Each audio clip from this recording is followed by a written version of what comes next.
लगन से की गई मेहनत कि कब गुमराह होती है, जहाँ पर चाह होती है वहाँ पर राह होती है। दोस्तों नमस्कार, मैं वीरेंद्र कुमार। इस वीडियो में आप सभी का बहुत बहुत स्वागत है। आज जो ये वीडियो है वह डर और निडरता पर आधारित है। जितना हम डर से भाग रहे होते हैं वह डर उतना ही हमारा पीछा करता है और हमारे अंदर मजबूत हो जाता है। जब आपकी शक्ति पूरी तरह से नेगेटिव विचारों से घिर जाता है और उससे लड़ नहीं पाते हैं, तब आप निसहाय असहाय हो जाते हैं। इसलिए अपने सोच को गंभीर रूप से मत लें और उस नेगेटिव सोच को हटाएं। और ये एक दृष्टिकोण है जो एक आप अच्छे तरह से आगे बढ़ सकते हैं। एक कहानी है, एक दोस्त की मित्र मंडली थी। उसमें एक मित्र अपने दोस्तों को आमंत्रित करता है, कहता है कि आप सभी मेरे घर आएं, मैं एक भोज पर आप सबको आमंत्रित कर रहा हूं कि आप सब आए। तिथि बता दी गई, समय बता दिया गया, सभी लोग वहां पे उपस्थित हुए। जब दोस्त वहां पे आते हैं, जिस घर पर दोस्त को आमंत्रित किया गया था, वहां जब सारे दोस्त जुटते हैं उनके, तो थोड़ा वक्त था प्रोग्राम को शुरू होने में। इसलिए जो मेहमान बनकर दोस्त लोग गए थे वे अगल बगल के बाग बगीचों में घूमने लगे। बगल में दोस्त का एक पोखरा भी था, बड़ा सा तालाब, और ऐसा था कि कोई भी दोस्त उसके अंदर जाता तो पानी बहुत कम ही मिलता। आगे तक, बहुत आगे तक, अंदर तक जाता तो पानी बहुत कम मिलता। सारे दोस्त घूम घूम कर मज़ा ले रहे थे। सारे दोस्त घूम घूम कर इस बात का मज़ा ले रहे थे। तभी जो दोस्त जिसके घर आए थे आमंत्रण पर, वह वहाँ पहुँच जाता है और कहता है कि जो इस तालाब को पार कर जाएगा उसे 2 लाख रुपए का इनाम मिलेगा। इस पर सारे दोस्तों ने सोचा और कहा कि ये तो बहुत बड़ी बात नहीं है, क्योंकि तालाब तो उतनी गहरी भी नहीं है जिसे पार ना किया जा सके। सभी इस प्रतियोगिता के लिए तैयार हो गए। प्रतियोगिता शुरू भी हो गई। सभी भागने लगे। तालाब के इस पार से उस पार जाना था। सभी पानी के अंदर भागने लगे। तालाब के अंदर भागते भागते जैसे ही बीच में पहुंचते हैं, वहाँ पे बहुत सारे मगरमच्छों का झुंड देखते हैं। और जब उस झुंड को देख करके मतलब सारे दोस्त डर कर पीछे भाग आए। और उसी में भागने के क्रम में जो होता है ना, अफरा तफरी मस्ती है। उस अफरा तफरी में एक दोस्त उसी में गिर जाता है और उसे ये पता भी नहीं होता है कि किस दिशा की ओर जा रहा होता है। बस वह अपनी क्षमता से उस मगरमच्छ से बचने के लिए, उसे ये पता नहीं है कि किस दिशा में है, जाते ही रहता है। और पूरी जोश से, पूरी शक्ति से, जोश से और उम्मीद से ये भागता है कि मैं इस मगरमच्छ से बच जाऊं। दिशा का बस उसे ज्ञान नहीं होता है। लेकिन जैसे ही तालाब से वह निकलता है तो पता है कि एक दोस्त जो तालाब के इस पार है और भी दोस्त उसके साथ चले थे, वे सारे बैक होकर उसी पार रह गए।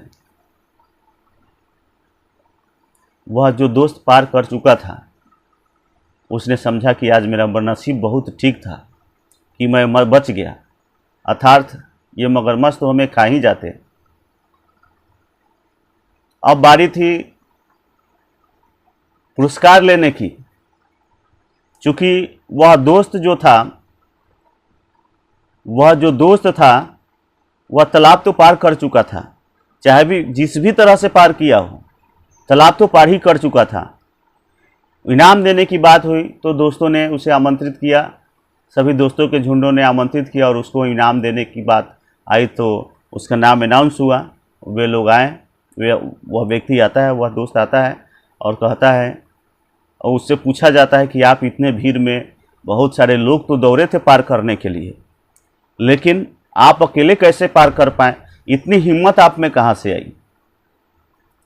तो वह दोस्त कहता है कि मुझे में इतनी हिम्मत कहाँ थी, मैंने तो बस, हमें किसी इस अफरा तफरी में मैं गिर गया और हमें पता ही नहीं चला कि मैं किस ओर जा रहा हूँ। बस मुझे ये था कि हमें तालाब के किनारे पर जाना है, इसलिए मैं पूरी ताकत से, जोश से भागता रहा। अंततः मैं इस पर आ गया। चाहे जिस भी तरह पार किया हो, इनाम के हकदार थे लोगों ने, उनके मित्रों ने उन्हें 2 लाख रुपए का इनाम दिया। तो यहाँ पर इस बात की सीख मिलती है कि हिम्मत बहुत बड़ी चीज होती है। दूसरी बात कि अगर जैसे पगडंडी होता है, गांव देहात में पगडंडी होता है, पगडंडी में एक छोटी सी पतली सड़कें होती हैं जिस पर आप साइकिल वगैरह चला सकते हैं और आगे अगल बगल में घासें होती है। तो इस तरह से उस पगडंडी में हम आराम से साइकिल चला लेते हैं, लेकिन वह पगडंडी पतला ही होता है, फिर भी हम घास पे नहीं छुपाते हैं, पगडंडी पर आराम से चले जाते हैं। वहाँ पे हमें कोई डर नहीं होता है, कोई भय नहीं होता है कि हम गिर जाएं, कहाँ गिरेंगे।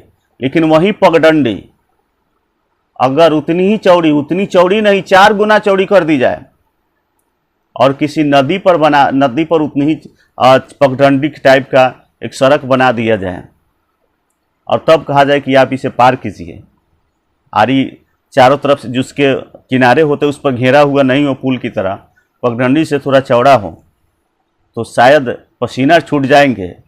शुरू में ही पाँव डगमगाने लगेंगे, हंडीले डगमगाने लगेंगे और वह शुरुआत में ही शायद गिर पड़ेगा, क्योंकि वहाँ पे उसके अंदर भय आ गया है। इसलिए ऐसा हो सकता है। हमारे अंदर भी एक प्रकार की शक्ति कार्य करती है, मानव के अंदर एक प्रकार की शक्ति कार्य करती है। जैसे कि अगर हम शांत हैं तो हमें आराम से कोई भी व्यक्ति पकड़ सकता है, लेकिन जैसे ही हम कोई अगर क्रोधित हो जाए और हमें किसी से लफड़ा हो जाए और हम हाथापाई हो जाए और हमें अंदर से क्रोध आ जाए, तो सबने देखा होगा कि उस क्रोधित व्यक्ति के शरीर में उतनी ताकत, उतनी ऊर्जा कहां से जाती है कि वो अकेले 4-5 आदमी को भी धक्का दे करके आगे बढ़ जाता है। ये शक्ति है हमारे अंदर, उस शक्ति को पहचानने की चीज है। इसलिए अगर हम अपने अंदर डर को पालते हैं तो वह और हमें सताएगा। निडरता को पालते हैं तो आपको सफलता की ओर ले जाएगा। सफल होना बहुत जरूरी है। ये जीवन बहुत ही अनमोल है। सफल होने के लिए हमें क्या क्या करना चाहिए? सबसे पहले तो हमें लक्ष्य, सफलता पाने के लिए सबसे पहले लक्ष्य को तय करना होगा। किसी भी सफलता को पाने के लिए लक्ष्य को तय करना पड़ेगा, और ये लक्ष्य बड़ा हो सकता है या छोटा हो सकता है, पर उसे पाने की जुनून होनी चाहिए। एक कहावत है, एक कविता है, एक चींटी दीवार पर चढ़ती है, गिरती है, चढ़ती है, गिरती है, चढ़ती है, गिरती है। हर बार चढ़ना और गिरना उसका बेकार नहीं होती, लहरों से डरकर नौका पार नहीं होती। इसलिए डर कर आप चाहें कि कुछ कर लें तो ये कोई बड़ी बात नहीं हुई। सबसे पहले हमारे अंदर जुनून होना चाहिए। अगर हमारे पास लक्ष्य है तो सबसे पहले अपने लक्ष्य को निर्धारित कीजिए और अपने सपनों को पहचानिए। अपने जो अंदर सपना है उसको पहचानिए। सबसे पहले सोचिए कि आप जिंदगी में क्या हासिल करना चाहते हैं। क्या आप डॉक्टर बनना चाहते हैं? क्या आप इंजीनियर बनना चाहते हैं? क्या आप टीचर बनना चाहते हैं? क्या आप डीएम बनना चाहते हैं? क्या बनना चाहते हैं? उसके हिसाब से आप काम कीजिए। या आप कलाकार बनना चाहते हैं? जो भी बनना चाहते हैं वह सफलता आपको सफलता जो है आपको सफलता की तरफ वह ले जाएगा। उसके बाद लक्ष्य निर्धारित कीजिए। अपने सपनों को क्लियर करने के लिए, उसे हासिल करने के लिए लक्ष्य निर्धारित कीजिए। जैसा कि अगर आप डॉक्टर बनना चाहते हैं, इंजीनियर बनना चाहते हैं, तो आपको 12वीं में अच्छे स्कोर लाने होंगे और मेडिकल कॉलेज में टेस्ट में एडमिशन पास करनी होगी। अब उसके लिए आपको योजना बनाने पड़ेंगे। अपने लक्ष्य को छोटे छोटे स्टेप में बांट दें और उस स्टेप को पूरा करते जाएं। प्लान बनाएं। इससे यह भी तय करें कि आपको इन लक्ष्यों को पूरा करने के लिए कितना टाइम लगेगा। फिर उसके बाद क्या करना है? मेहनत कीजिए। जब आपने लक्ष्य तय कर लिया, योजना बना लिया, तो अब आपकी बारी मेहनत करने की है। तो आप मेहनत कीजिए। सफलता पाने के लिए केवल सपने देखना काफ़ी नहीं है, आपको कड़ी मेहनत भी करनी होगी। कभी प्लान पर हर दिन थोड़ा थोड़ा काम करना पड़ेगा ताकि आप आगे चल के सफल हो सकें। अगर ऐसा आप करते हैं तो निश्चित रूप से सफलता आपके पास होंगी। ये कहने की कोई बड़ी बात नहीं है। जैसा कि आप जानते हैं कि महात्मा गांधी, जो कि एक ऐसा व्यक्ति है, ऐसा शख्स है जिनको हर कोई जानता है, जीवन उनका संघर्षपूर्ण रहा है। त्याग और बलिदान के प्रति उनका जीवन रहा है और ये सभी के लिए प्रेरणादायी और प्रेरणा के स्रोत हैं। उन्होंने भारत को स्वतंत्रता दिलाने के लिए अपनी पूरी जिंदगी समर्पित कर दी। गांधी जी ने यह हमें सिखाया कि सच और अहिंसा के रास्ते पर चलकर भी मुश्किल को पार कर सकते हैं। तो इस तरह से आप बहुत कुछ हासिल कर सकते हैं। उसी तरह अगर हम बात करें कल्पना चावला की, तो कल्पना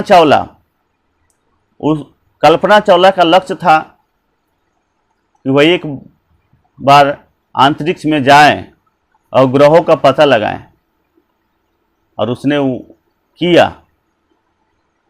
उनकी शहादत तो हो गई, लेकिन उन्होंने अपनी हिम्मत नहीं हारी और उस पर लगातार काम किया।